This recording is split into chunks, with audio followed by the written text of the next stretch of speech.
Hey everyone, Lord Brimstone here, and I'm about to go up with Lucy in the sky with diamonds, or whatever, whoever that is.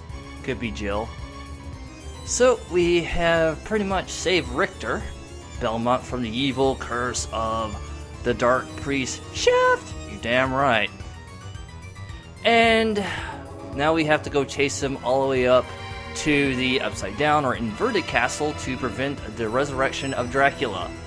Again. Alrighty. First off, I wanted to show something that I kind of didn't know about when I was doing the interlude episode. And that was, if you go to System, there's cloak lining. Yes, you can actually change. They don't call it reverse cloak for nothing. Note how it was blue and purple before? Well, you can turn around. Now it's purple, well, purple outside, blue inside. So that's kind of cool. Once we get the Joseph cloak, it'll be even more neater. You can do quite a few things with cloaks. Well, let's go with the reverse cloak. So that's what I got right now. I'll probably switch out more Miguel later when I probably will be encountering things that are going to be resistant to dark, because this castle is going to be filled with tougher and more eviler enemies than what was in the normal castle. So let's get started. Press up like an elevator.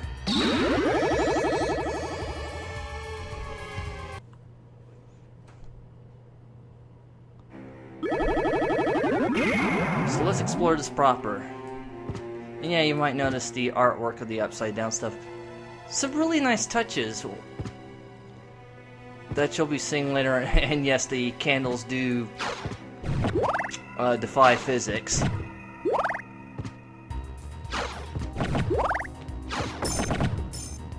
And yeah, things that we didn't consider an obstacle before, well, they're an obstacle now. Also, you'll notice some differences, like first off, this thing is already open at the start. I don't know if you take this out and trigger it, if this will be open or not. I have to look into that maybe in the future.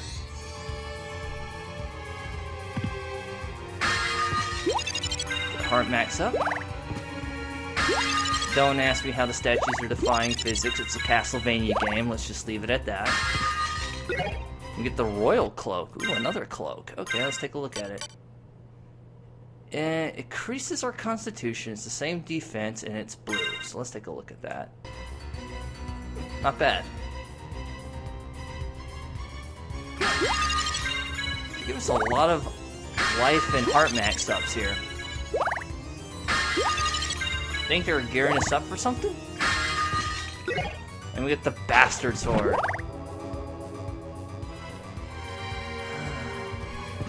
Poor sword. Didn't even know it's dead. No, actually there's a reason why it's called a bastard sword. A couple people have commented on it already. Hold on.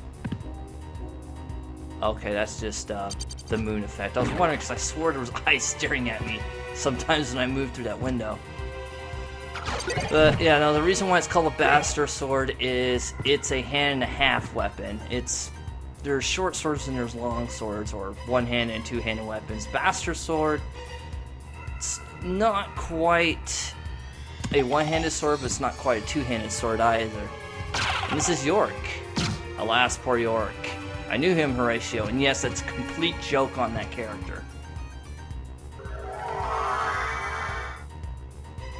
Actually. Yeah, your memory of basically the castle is set up pretty much the exact same way as the regular castle, but you can be very disoriented in here and get lost, so this also means that navigation through this castle will be quicker because we have all of our access to all of Alucard's little tricks. And we are going to be needing the double jump and flight abilities especially. Yeah, so he keeps kicking his head, the skull does no damage. Now we can kill... Never mind. I'll say kill the skull, York gets mad and starts flaying around and actually doing damage to you. Thought that was a door for a second, sorry. But yeah, this is kind of trippy.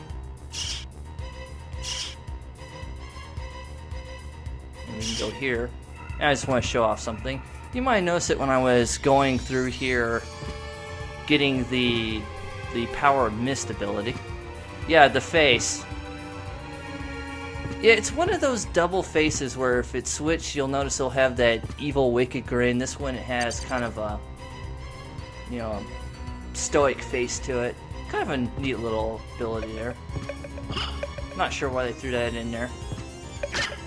For some reason, Skullords do not have their red eyes and don't go, oh, when you kill them here. Also, they are resistant to the Mormagale, so let's go ahead and switch weapons now. Just as I thought.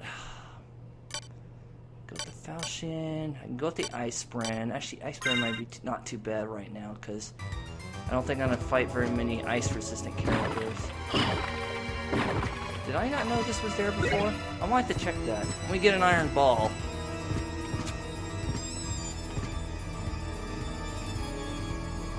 Now, doesn't compare to Duke Nukem though, because he has balls of steel.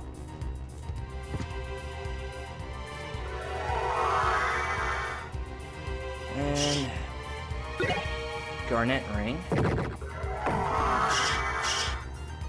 Don't mind me, I'm just checking to see if they stuck anything up here. There's some crazy sounds upstairs. Well, I mean upstairs, I mean up there. Oh, I think I know what's going on. I do believe there's something here. Let me see.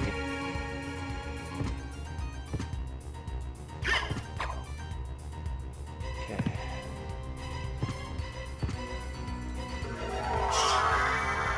So let's go this way.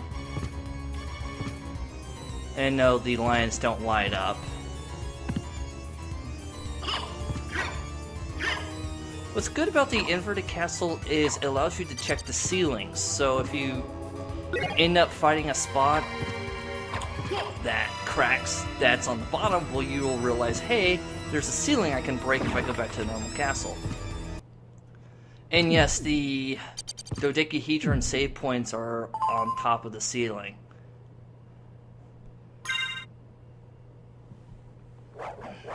Go ahead and save. Yeah, so... And yes, like Lionel Richie, we were dancing on the ceiling. Oh, what a feeling. Okay. Yeah, we actually have to go the roundabout way on that one. Can't remember... No, I don't think we want to deal with that yet.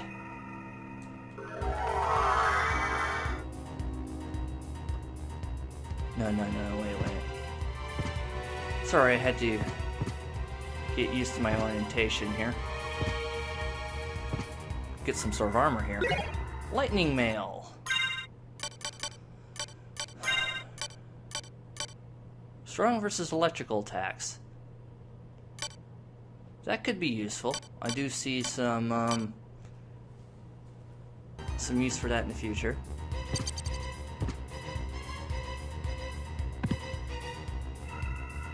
And I believe that is... Let's see here. Okay. And yes, the teleportation rooms are backwards, but they give you this little platform to let you go in. And yes, there are teleportation rooms. Unfortunately, it doesn't teleport you to another location for now. It will only teleport in places you already went, unlike the the regular castle where you actually had to use it in order to get to a certain area. But that's okay. So I have two choices. I can go the normal way and go through this way, or I can go through the clock tower and immediately fight a boss, because if you remember, we had to fight a boss to get to this area. So I guess we can go fight the boss up here in the clock tower. Why not? I don't know what's the worst can go on. Hey, I think I know you.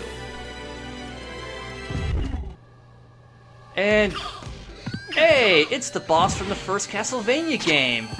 Yes, we finally get to fight the giant bat, which usually is in the first stage of every Castlevania game. It's the first inverted castle stage boss.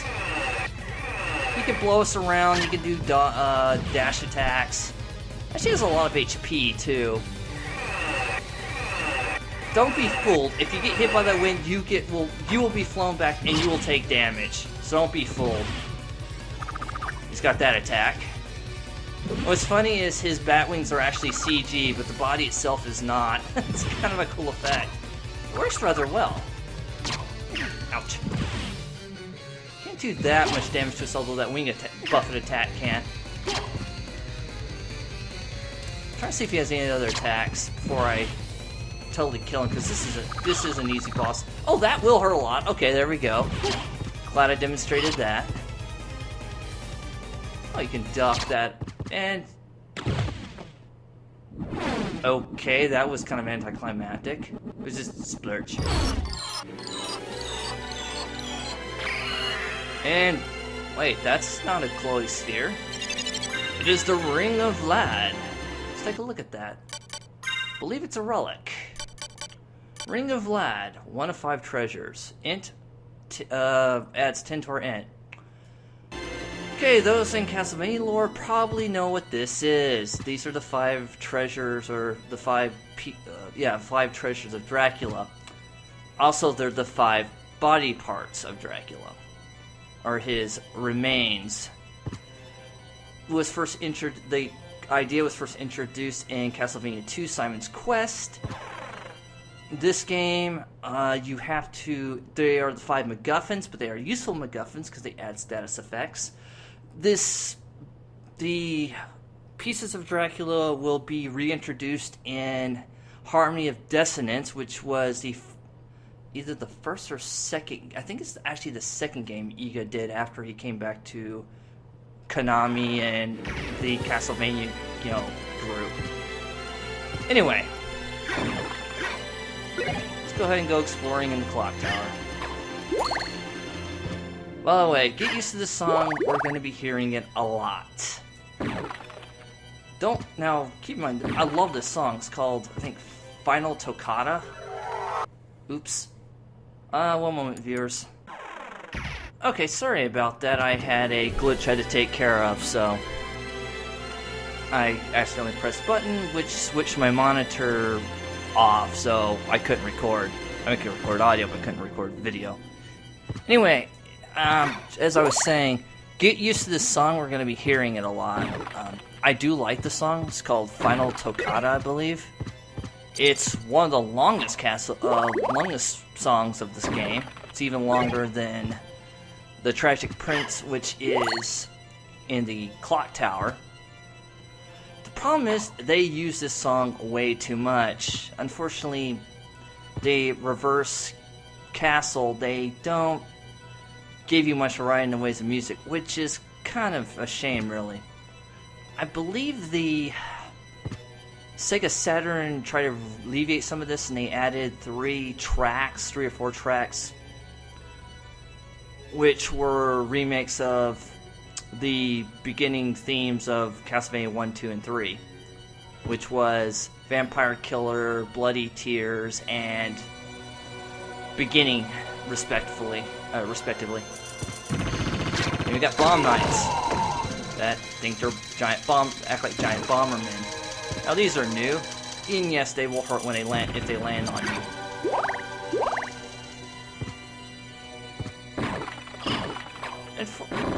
Unfortunately, while it is a nice idea that they expanded the game, you do get a sense that they were kind of padding things. I mean, they do add new enemies. I mean, there are some re-patterns, don't get me wrong, and recolors. And there are some unique bosses coming up. Some really cool ones, too. A lot of the old Castlevania bosses are going to be showing up. Let's go ahead and take a look at... Yes, we get the Moon Rod. Yes, Moon Prism Power. Yes, we too can be Sailor Moon now. Don't believe me? I'll show you. Moon Crescent Power.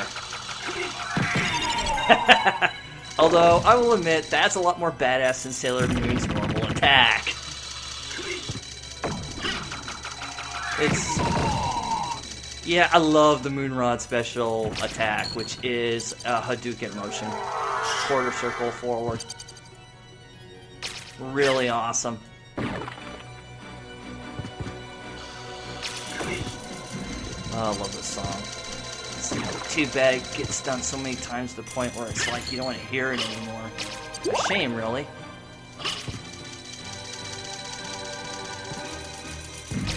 Okay, we got the small one. When does it become Metal Man's stage? Okay.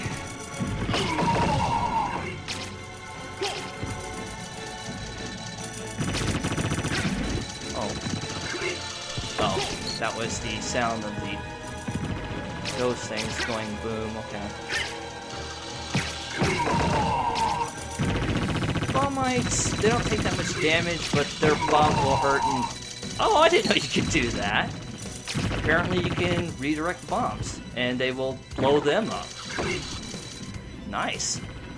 Actually, I think you could do that in the other Castlevania games, too, when they showed up. Good to know. Oh, how did I miss that? Because I was over there the first time? Or was I? I don't know. Oh, I missed the hot roast? Or was that turkey? I don't remember. Let's go the... Ouch. Oh, that was close.